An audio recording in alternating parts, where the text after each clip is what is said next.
Hai everyone, welcome to Om Brewok Story. Semoga kalian sehat selalu dan diberikan rezeki yang berkah ya. Kali ini Om akan membahas alur cerita film trailer pembunuhan yang berjudul Eleven, keluaran tahun 2025. Film ini mengisahkan seorang polisi yang susah payah menguak pembunuhan berantai yang semua korban-korbannya dibakar sampai hangus. Di balik itu semua tersembunyi misteri yang sangat kelam dan plot twist yang gak akan kalian sangka-sangka. Gak usah pakai lama, langsung aja bemper Om Brewok Story.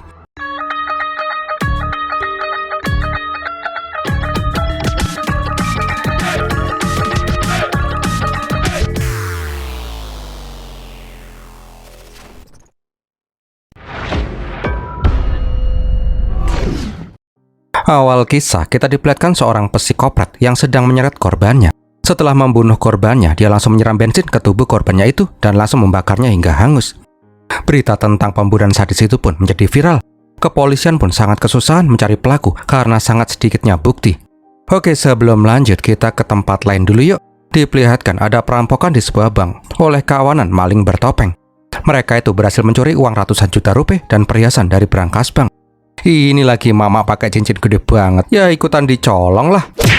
Sialnya, satpam di sana mencoba melawan yang mengakibatkan tuh satpam jadi almarhum karena ketembak. Setelah merampok, mereka semua pun kabur melarikan diri. Sebelum lanjut, Om mau terima kasih dulu nih untuk kakak-kakak yang udah ngirimin Om super thanks. Untuk Kak Broken Angel, Kak Rati Diana Ananda, dan Kak Vira Khatun. Semoga rezeki kakak-kakak ini selalu aja dilimpahkan ya. Kalau ada yang mau ikutan support Om, juga bisa dengan super thanks ya. Om bakal terima kasih sekali. Lanjut dah. Setelah kejadian itu, Kapolres pun memerintahkan seorang polisi cerdas yang bernama Arif Fidan untuk menangani kasus perampokan itu. Fidan pun langsung melakukan penelusuran. Nggak pakai mikir panjang, seorang diri Fidan mendatangi markas perampok. Udahlah, nggak usah Om ceritain. Kalian pasti udah pada paham kalau sering nonton film India. Semua penjahat di sana langsung dibabat habis sama si Fidan seorang diri.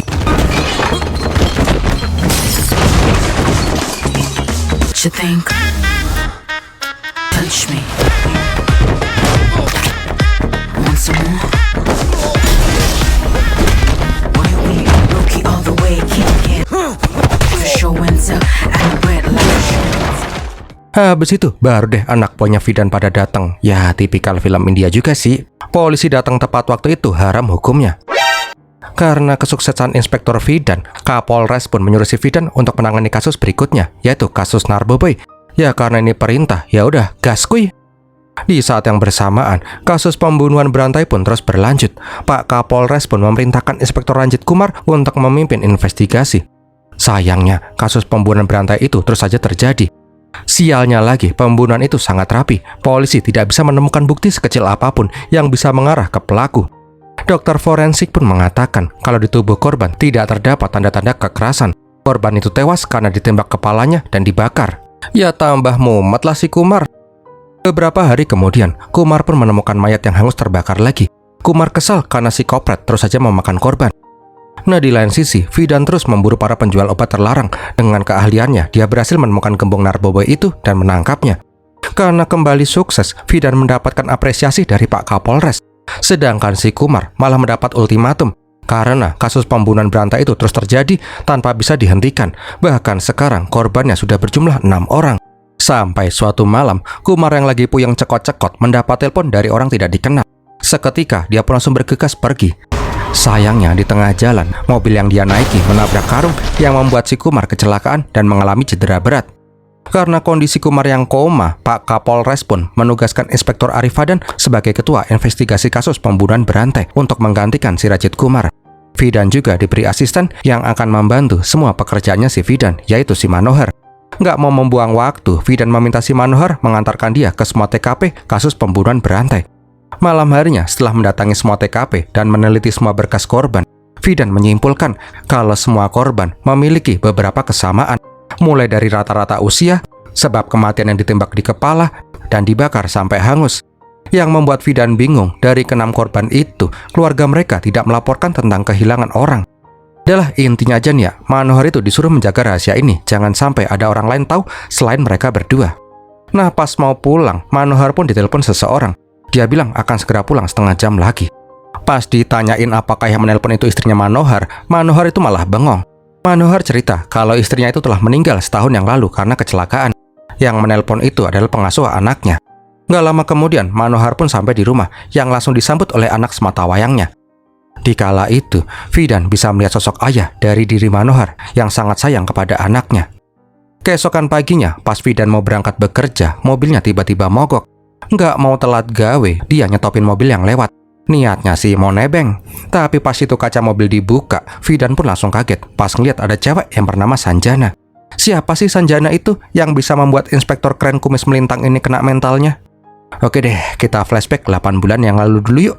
Suatu hari, Sanjana mendatangi sebuah kafe untuk kopi darat sama cowok yang dia temuin di Tinder. Tuh cowok bilang dia tuh pakai baju abu-abu. Ngeheknya, Sanjana cuma ngeliat si Fidan yang pakai baju abu-abu. Bener aja, pas ngeliat si Fidan yang ganteng bingit, Sanjana pun langsung terkesima. Mana dia langsung bilang lagi, "Aku tresnoro awakmu mas." Lah si Fidan bingung lah, ini siapa lagi cewek tahu-tahu nembak dia. Rupanya Sanjana ini salah mengira orang. Di saat itu Sanjana pun disuruh pergi. Tapi ini cewek yang udah terlanjur paling in love sama si Fidan nggak mau beranjak. Tiba-tiba ada orang yang menyerang si Fidan. Rupanya Fidan itu lagi diincar sama preman. Lah polisi super diserang. Ya semua orang pun langsung pada dibuat keok lah.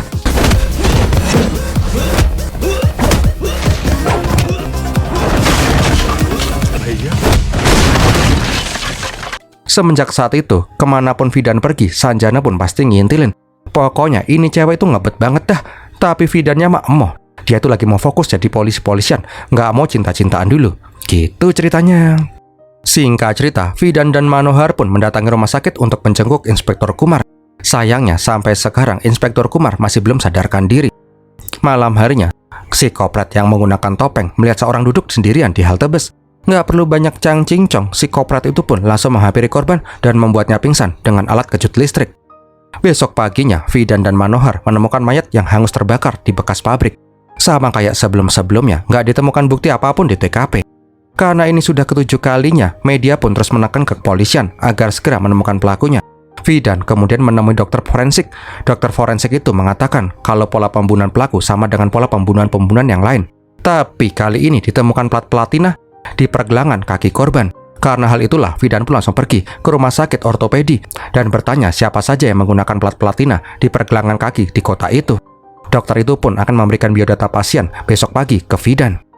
Pas Fidan keluar, nggak sengaja Fidan melihat si Manohar yang habis berkonsultasi dengan dokter jantung.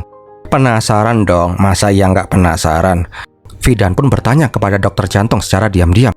Sang dokter pun menjawab, selama ini Manohar mengidap penyakit jantung langka. Manohar itu harus segera melakukan transplantasi jantung. Jika tidak, Manohar akan meninggal dunia. Baru deh si Fidan sadar kalau Manohar menderita penyakit yang sangat mengerikan. Besok paginya, Fidan membaca biodata orang-orang yang menggunakan plat platina di pergelangan kakinya. Setelah diseleksi, Fidan dan Manohar pun menemui beberapa orang. Satu di antaranya bernama Sukandar. Pas sampai di rumahnya si Sukandar, Fidan melihat sekeliling rumah. Pas ditanyain siapa yang bernama Sukandar, mas-mas itu pun langsung menjawab, "Aku pak, aku Sikandar pak, aku." Tapi tiba-tiba bapaknya Sukandar yang lagi stroke langsung batuk-batuk. Ngerasa ada yang janggal, Fidan meminta segelas air. Nah, pas Sukandar mengambil air, Fidan mencoba meng-screening area di sekitar sana. Ketika Fidan mengambil sebuah buku, terlihat si Sukandar yang terlihat panik dan langsung menyuruh polisi-polisi itu untuk segera pulang karena ayahnya mau istirahat. Setelah dari rumah Sukandar, Fidan mulai bingung gimana caranya menyelesaikan kasus yang nggak ada petunjuknya sama sekali. Pas lagi puyang-puyangnya, Sanjana menelpon. Dia itu pengen ketemuan dengan si Fidan. Penting katanya, ini menyangkut hidupnya si Sanjana. Walaupun aslinya ogah, tapi sebagai polisi yang baik, Fidan mengiyakan ajakan Sanjana bertemu. Om kirain apa ya, kok sampai menyangkut kehidupannya si Sanjana. Bangkainya Sanjana itu malah ngelamar si Fidan untuk jadi suaminya. Sanjana itu nggak bisa hidup kalau Fidan nggak bersamanya. Tenge. Ya, itu nggak menyangkut nyawa sih, itu mah ambulah. Intinya, Fidan itu menolak lamarannya si Sanjana dan menyuruh si Sanjana untuk tidak menemuinya lagi. Kejem bener ini cowok nolak mbak-mbak gemoy. Keesokan paginya, terjadi kasus pembunuhan lagi di sebuah gudang tua di kota sebelah. Bersama polisi lokal, Fidan menginvestigasi TKP. Sama kayak sebelumnya, ini pembunuhan rapi banget. Tapi pas ngeliat polisi yang berbisik-bisik, Fidan pun langsung menekan polisi itu untuk bercerita. Jadi kemarin ada pemulung dekil yang mendatangi kantor polisi. Dia mengaku melihat ada orang dengan topeng menculik seorang wanita. Namun karena ini orang baunya kayak jamban dan ngomongnya ngelantur, para polisi itu pun malah mengusir tuh gelandangan.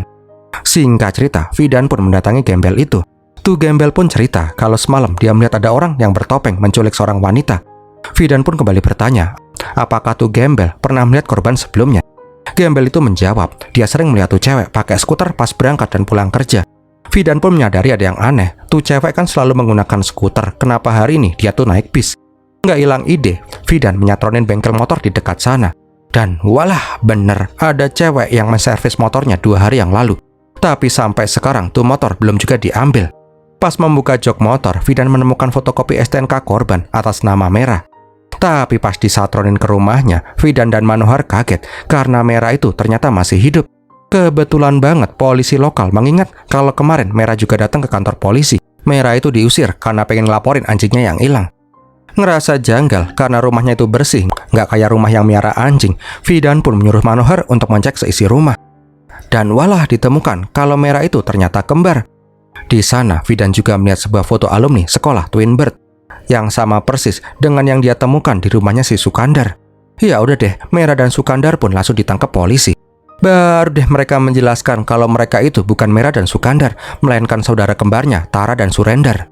Cerita mereka juga sama. Suatu hari, pas mereka lagi nyantai, ada telepon yang bilang kalau saudara kembar mereka diculik. Penculik itu menyuruh mereka untuk melakukan apapun yang diperintahkan oleh penculik, kalau nggak mau saudara kembar mereka mati. Awalnya sih, Tara berniat melapor polisi, tapi entah gimana penculik itu bisa tahu kalau Tara sedang berada di kantor polisi. Itulah kenapa Tara berpura-pura kalau doginya itu hilang ke polisi lokal. Singkat cerita, mereka pun mendapat video call yang menunjukkan saudara kembar mereka lagi dibelebok-belebekin. Si Koprat meminta mereka semua untuk datang ke sebuah gudang kosong. Di sana, mereka melihat ada orang yang dibuntal-buntal dan diket-iket. Tugas mereka membunuh tuh orang, kalau enggak saudara kembar mereka akan mati. Nggak mau saudara kembar mereka disakiti, mereka pun langsung membunuh tuh orang yang dibuntal-buntal.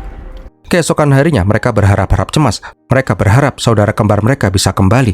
Tapi apa yang mereka dapat? Mereka itu malah dikirimin video yang menunjukkan aksi pembunuhan mereka. Yang bangkainya lagi, yang dibunuh itu adalah saudara kembar mereka masing-masing. Karena udah tahu pola pelaku, Fidan pun bertanya, apakah mereka itu satu sekolahan di Twin Bird School? Ternyata benar coy, mereka itu satu sekolahan, satu angkatan, dan satu kelas. Fidan pun bertanya, apakah ada orang yang patut dicurigai dari teman-teman sekelas mereka? Seketika mereka berdua kompak menunjuk orang yang bernama Benjamin. Tak lama kemudian, Manohara pun menunjukkan foto di HP-nya si Tara yang menunjukkan si Sanjana. Rupanya, Sanjana juga merupakan teman sekelas mereka dulu. Setelah menarik benang merah, Manohar dan Fidan pun mendatangi mantan istri kepala sekolah Twin Bird, Ibu Santi. Fidan dan Manohar pun bertanya kepada Santi, siapakah itu Benjamin? Barulah di sini diceritakan fakta masa lalu Benjamin. Dahulu, Santi itu mempunyai suami bernama Raffi. Mereka berdua berharap memiliki anak kembar, namun setelah bertahun-tahun mereka menikah, mereka tidak dikaruniai anak. Karena sama-sama menyukai anak kembar, Santi dan Raffi pun membuat sekolah khusus anak kembar. Seiring berjalannya waktu, sekolah mereka pun semakin berkembang.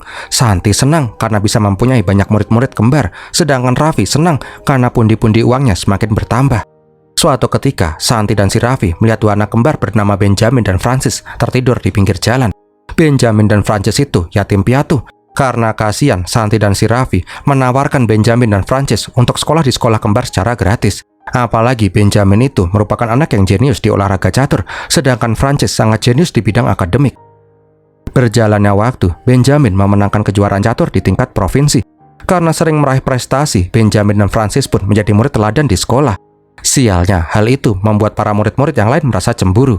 Bahkan para orang tua murid memarahi anak-anak mereka dan menyuruh anak-anak mereka untuk meniru prestasi Benjamin dan si Francis.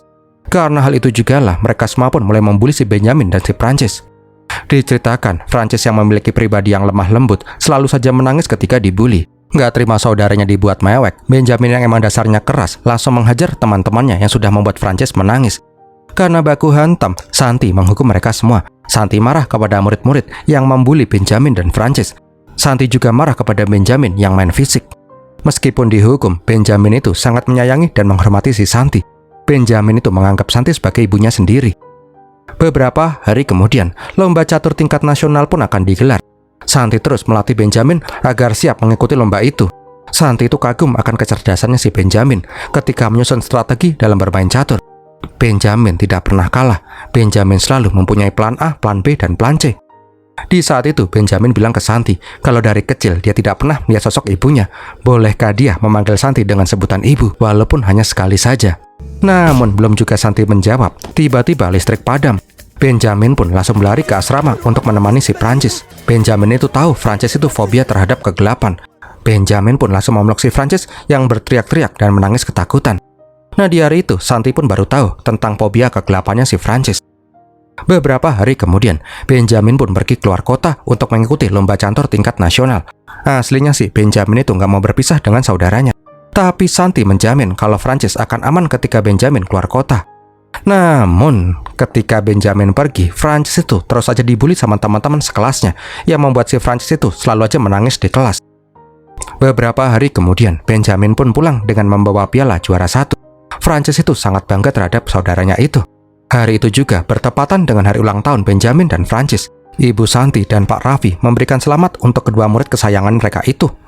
Singkat cerita, mereka pun kembali mengikuti pembelajaran seperti biasa. Tapi siang harinya, ada guru yang ngobrol sambil jalan mengenai fobia Francis yang takut kegelapan. Bangkeknya, obrolan itu malah didengar oleh teman sekelas mereka. Sekarang, para murid-murid Bangor iri dengki itu pun punya siasat lagi untuk membuli si Francis. Ketika pembelajaran dilakukan di laboratorium, anak-anak kembar itu pun dipisah laboratoriumnya. Ketika si Francis sudah masuk ke dalam laboratorium, teman-temannya si Francis mengunci pintu dan mematikan lampu. Seketika laboratorium itu pun menjadi gelap gulita. Seketika itu juga Francis berteriak-teriak dan menangis. Dan dikala itu Benjamin pun menyadari ada yang aneh. Ya maklum ya, namanya juga anak kembar. Benjamin pun langsung berlari ke laboratoriumnya si Francis. Benjamin memohon kepada teman-temannya agar dibukakan pintu. Tapi bangkainya teman-temannya itu malah hanya tertawa. Tak lama kemudian Francis sesak napas dan langsung anfal. Sialnya, pas dibawa ke rumah sakit, semua telah terlambat. Francis sudah meninggal dunia. Benjamin pun menangis terseduh-seduh karena Francis meninggal di hari ulang tahun mereka. Jenazah Francis pun kemudian dimakamkan.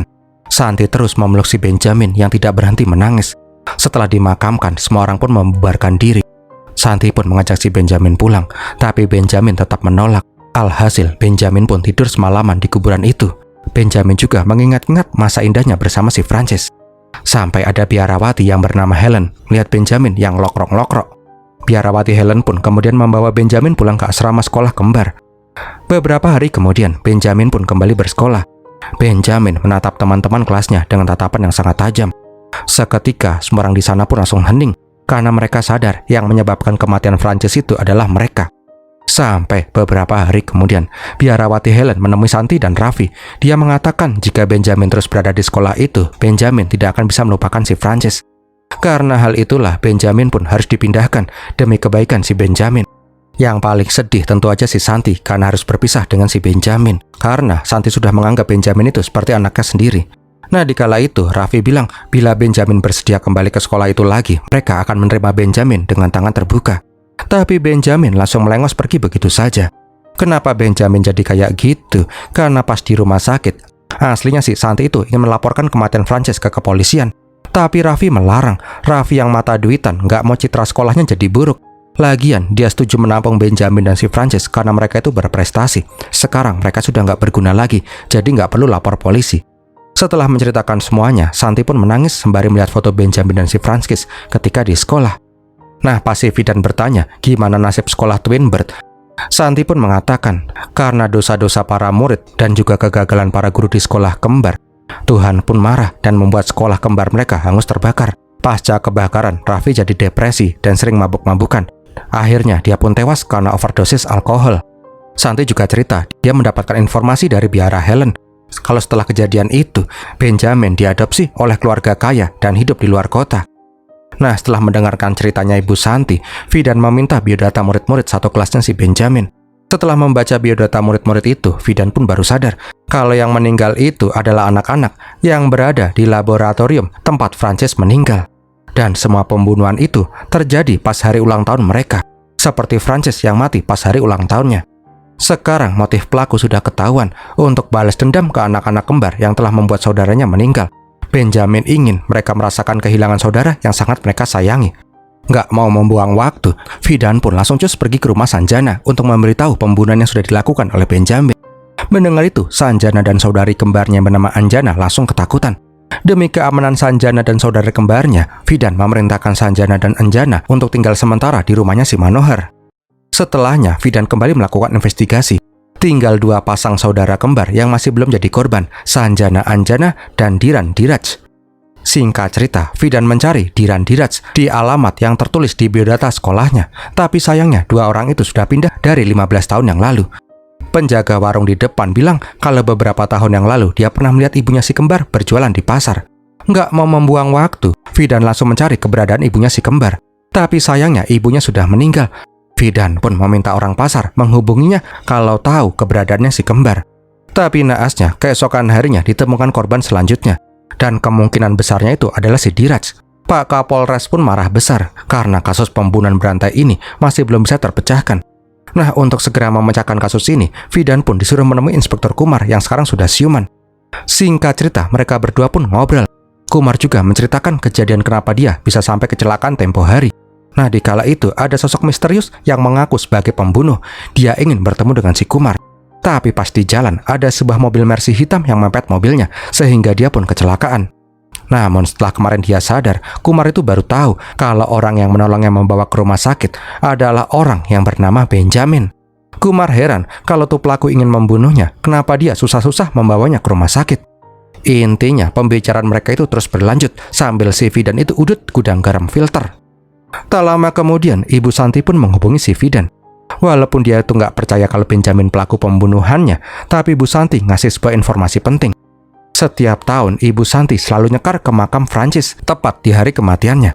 Namun setiap tahun juga, dia pasti keduluan oleh Benjamin yang menaruh karangan bunga di atas makamnya si Francis. Kebetulan banget, besok adalah hari kematiannya si Francis. Pasti Benjamin akan datang. Mendengar itu, Fidan pun langsung bergegas ke makamnya si Francis. Bener aja, di malam itu jam 12 malam, Benjamin datang dengan buket bunganya.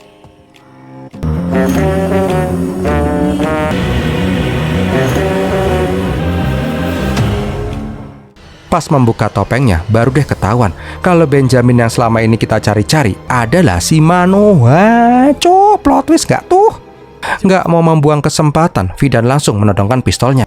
Tapi sayangnya Benjamin alias Manohar berhasil melarikan diri tanpa ketahuan si Fidan. Ya udah, kejar-kejaran pun tak dapat terelakkan. Sialnya, Fidan itu kehilangan jejaknya si Manohar. Gak lama kemudian, Fidan pun langsung mendatangi rumahnya si Manohar. Dia pengen mengamankan si kembar Sanjana dan Anjana. Tapi pas sampai di lantai atas, 2 orang cewek itu pun udah diiket-iket. Sialnya, Fidan itu dikeplak sampai pingsan. Singkat cerita, Manohar pun membawa si Anjana ke sebuah bangunan kosong. Beberapa saat kemudian, Fidan pun terbangun dari pingsannya. Fidan pun melepaskan ikatannya si Sanjana dan mengejar si Manohar ke bangunan kosong. Pas melihat si Manohar, Fidan langsung menodongkan pistolnya. Sedangkan Sanjana mencoba mencari saudari kembarnya. Pas mau ditembak, Manohar itu langsung menyerang si Fidan. Sampai-sampai bajunya si Fidan itu terbuka.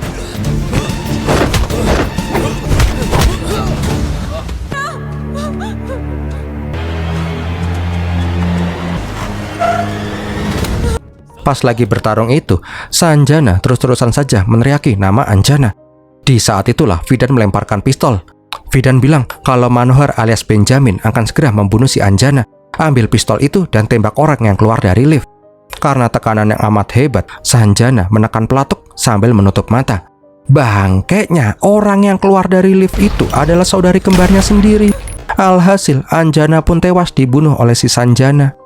Kenapa bisa gitu? Kita flashback beberapa menit sebelumnya yuk. Setelah duel, di dadanya si Fihan, Manohar melihat bekas sayatan yang membentuk nama Francis. Benjamin. Ternyata Benjamin itu bukan Manohar, melainkan si Fidan. Walah, plot twist yang sesungguhnya ini mah. Nah, di kala itu Fidan alias Benjamin menekan saklar lift yang berisikan Anjana. Setelahnya kayak gimana, kita semua udah pada tahu. Tak lama berselang, Kumar pun datang ke bangunan itu. Singkat cerita, dia pun menangkap Fidan alias Benjamin. Nah, di kantor polisi, Benjamin pun diinterogasi. Kumar memuji kecerdasannya si Benjamin yang bisa menipu semua orang. Kumar pun bertanya kenapa Benjamin melakukan ini semua. Ya udah deh, Benjamin pun cerita. Semenjak kematiannya si Francis, hidup Benjamin itu menjadi hampa. Walaupun sudah diadopsi keluarga kaya dan mengubah namanya jadi Arif Fidan, Benjamin masih memendam dendam yang sangat besar. Itulah kenapa dia memutuskan untuk menjadi polisi. Tujuannya cuma satu, membuat orang-orang yang membunuh si Francis menerima akibatnya, dan saudara kembar mereka merasakan kehilangan orang yang paling mereka sayangi, seperti apa yang dirasakannya. Semua rencananya sudah dilakukan dengan sangat matang, tanpa cacat sedikit pun. Untuk melancarkan strateginya, Benjamin menghubungi si Manohar. Dia mengancam akan membunuh anaknya si Manohar kalau dia nggak mau mengikuti perintahnya si Benjamin. Benjamin itu menyuruh Manohar datang ke makam Francis dengan setel psikopet dan membawa bunga. Benjamin juga menyuruh si Manohar mengikat si kembar Sanjana dan Anjana. Namun di kala itu, Kumar bilang ada satu kesalahan kecil yang dilakukan oleh si Benjamin. Ketika Benjamin udut di rumahnya si Kumar, Kumar melihat korek api yang identik persis dengan korek api pelaku pembunuhan yang membawanya ke rumah sakit. Kumar yang curiga langsung mendatangi rumahnya si Fidan dan menemukan semua pakaian di sana itu sepasang. Di balik lemari, Kumar juga menemukan foto Benjamin dan Francis. Nah, karena kesalahan yang telah dilakukan oleh si Benjamin akan mendapatkan hukuman yang paling berat, yaitu hukuman mati. Tapi Benjamin malah tersenyum. Dia tidak menyesal dengan apa yang dia perbuat, karena sebenarnya jiwanya itu telah mati 17 tahun yang lalu ketika Francis meninggal. Besok paginya, Kapolres dan Kumar pun melakukan konferensi pers atas keberhasilan mereka menangkap Fidan alias Benjamin. Para saudara kembar korban yang sudah dibunuh si Benjamin juga dikumpulkan oleh polisi. Tapi ada satu orang yang gak hadir, yaitu saudara kembarnya si Diraj. Setelah melalui persidangan, Fidan pun dinyatakan bersalah dan dijebloskan ke dalam penjara. Nah, malam harinya ada mas-mas yang datang ke kantor polisi dengan kendandapan. Polisi pun menyadari kalau mas-mas itu merupakan pencuri bank yang kemarin ditangkap. Rupanya itu adalah Diran, saudara kembarnya si Diraj. Dia itu menyadari Benjamin membunuh semua korbannya pas hari ulang tahun korban. Diran pengen meminta bantuan polisi agar saudara kembarnya diselamatkan. Lah, kalau si Diraj itu di penjara, korban yang kebakaran kemarin itu siapa dong? Udahlah, nggak usah banyak mikir. Manohar dan Kumar pun langsung gas pergi ke penjara. Diraj ditahan. Sialnya, mereka itu terlambat. Diraj itu sudah mati lemes, dibelebak-belebakin sama si Benjamin, yang juga di penjara itu. Rupanya, semenjak awal Benjamin itu sudah merencanakan semuanya. Dia sengaja membakar jasad orang tidak dikenal sebagai pancingan. Dia juga sengaja menunjukkan korek apinya di depan Kumar, karena Benjamin sadar Kumar telah melihat korek apinya di dalam mobil. Ternyata benar apa yang dibilang sama Ibu Santi. Benjamin itu ahli strategi. Dia punya banyak cara asalkan tujuannya bisa tercapai. Nah, di kala itu Benjamin pun langsung menghampiri si Manohar. Dia bilang ke Manohar kalau sebelum ini dia sudah mengecek tentang kecocokan golongan darah dan jantung mereka berdua. Bila Manohar bersedia, setelah Benjamin mati, dia ingin mendonorkan jantungnya ke Manohar. Sosok polisi jujur yang sangat menyayangi anaknya. Setelah itu, Benjamin pun menegak narkoboy yang sangat banyak sehingga dia pun tewas. Fidan alias Benjamin sangat bahagia karena dia akan segera bertemu dengan Francis di alam baka.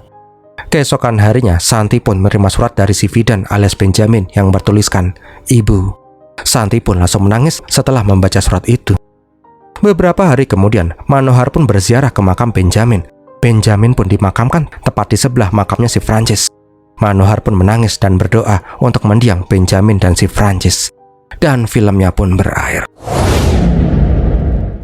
Wow, gimana film ini sob? Semoga menghibur ya. Kalau kalian suka, silahkan like, komen, dan share. Jangan lupa subscribe. Kalau ada yang mau support Om, bisa dengan super thanks ya. Om bakal terima kasih banget. Terima kasih juga udah nonton sampai di detik ini. Om Brewoks pamit dulu dan Pirmilatihin.